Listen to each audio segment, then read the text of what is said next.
अजमेर में mobile SIM दिलाने के नाम पर लोगों के साथ ठगी करने वाले गिरोह का किशनगंज थाना पुलिस ने भंडाफोड़ किया है। पुलिस ने फर्जी बैंक अकाउंट खोलने वाले शातिर ठगों को गिरफ्तार करने में कामयाबी हासिल की है। मामले का खुलासा आईपीएस डॉक्टर अजय सिंह राठौड़ की ओर से किया गया। उन्होंने जानकारी देते हुए बताया कि पुलिस लंबे समय से इस गिरोह के सरगना और अन्य साथियों की तलाश कर रही थी।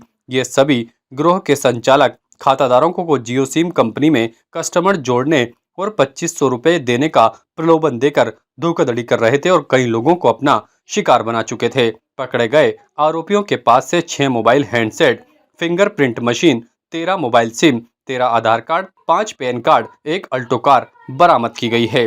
फिलहाल पुलिस सभी पकड़े गए आरोपियों से सख्ती से पूछताछ कर रही है। साथ ही इनका आपराधिक रिकॉर्ड भी खंगाला जा रहा है।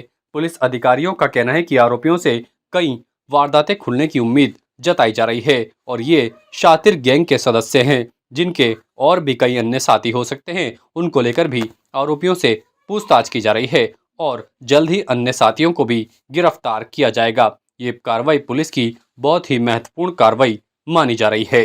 पीएचक्यू का साइबर के अभियान चल रहा है, उसके अंदर एसपी मैम के निर्देशन में ये कार्रवाई की गई है, जिसमें किशनगढ़ में एक महिला की सूचना मिली कि एक गैंग ऑपरेट करती है जो कि फर्जी तरीके से सिम कार्ड और उससे जुड़े बैंक अकाउंट बनाने का काम करती है और इसे आगे जाके बेच देती है, जो कि फिर बाद में साइबर फ्रॉड में यूज़ किए जाते हैं।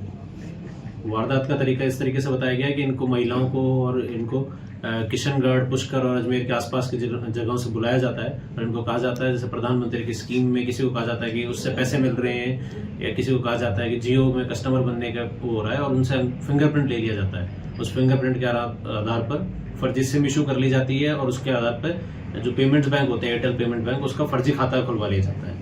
तो ये गैंग पहले नागौर में काम कर रही थी, पर वहाँ पे काम एयरटेल ने बैन करने की वजह से यहाँ पे शिफ्ट कर दी गई। तो अब यहाँ पे इस तरीके का इन्होंने कई सारे, अभी हम क्वांटिटी असेस कर रहे हैं कि कितने ज्यादा फर्जी अकाउंट वगैरह खुलवाएंगे और इन्हें फिर आगे भेज दिया जाता है, जिससे फिर आगे साइबर अपराधी इन्हीं अकाउंट को, क्योंकि जिनके नाम के अकाउंट है उनको पता भी नहीं है कि उनके नाम से अकाउंट खुल गया, उनके नाम से सिम इशू हो गई और ये बाद में जाके साइबर फ्रॉड में यूज की जाती है और इसे म्यूल अकाउंट कहते हैं। ये म्यूल अकाउंट बनाने का काम कर रहे हैं। सर, इसमें कोई शिकायतकर्ता मिला है, उसने क्या रिपोर्ट दी थी?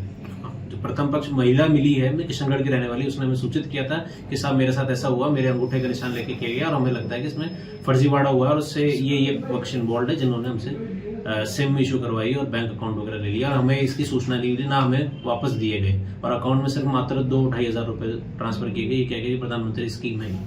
पीड़ितों की सूची तो बढ़ रही है अभी, क्योंकि जैसे जैसे अनुसंधान करेंगे हमें पता चलेगा कि इन्होंने पिछले गेम में, क्योंकि बहुतों को पता ही नहीं उनके साथ क्या हुआ, क्यों बुलाया गया, उन्होंने सोचा वो गवर्नमेंट स्कीम का पार्ट बन रहे थे। नंबर जैसे जैसे बढ़ता जाएगा हम आपको एक प्रेस नोट में सेपरेट रिलीज कर देंगे कितने कितने साइबर फ्रॉड में इन्वॉल्व है और कितने लोग आ चुके हैं, उसमें अनुसंधान कर रहे हैं। जैसे होगा हम आपको और डिटेल शेयर। 6 आरोपी इसमें हमने गिरफ्तार कर लिए हैं, जिनके नाम है, एक तो प्रकाश ओझा है, एक राजकुमार वैष्णव है, बजरंग नायक है, राजू जाट है, नरेश माली है और नंद किशोर मेघवंशी है। इसमें नंद किशोर की भूमिका मुख्यतः आ रही है सामने और बाकी पर अनुसंधान जारी है। ये अपने किशनगंज एरिया थाना क्षेत्र में ही है। जगह कौन सी थी? यहाँ भक्तिधाम, और ये कहीं पे भी सेंटर लगा के हाथों हाथ ये जारी कर देते हैं। पर्टिकुलर पिन पॉइंट जगह नहीं थी, कहीं पे बैठ के उनकी सिमें और वो जारी कर देते हैं। ताजा खबरों के लिए देखते रहें सरेराह न्यूज। अपना फोन उठाएं और सब्सक्राइब करना ना भूलें।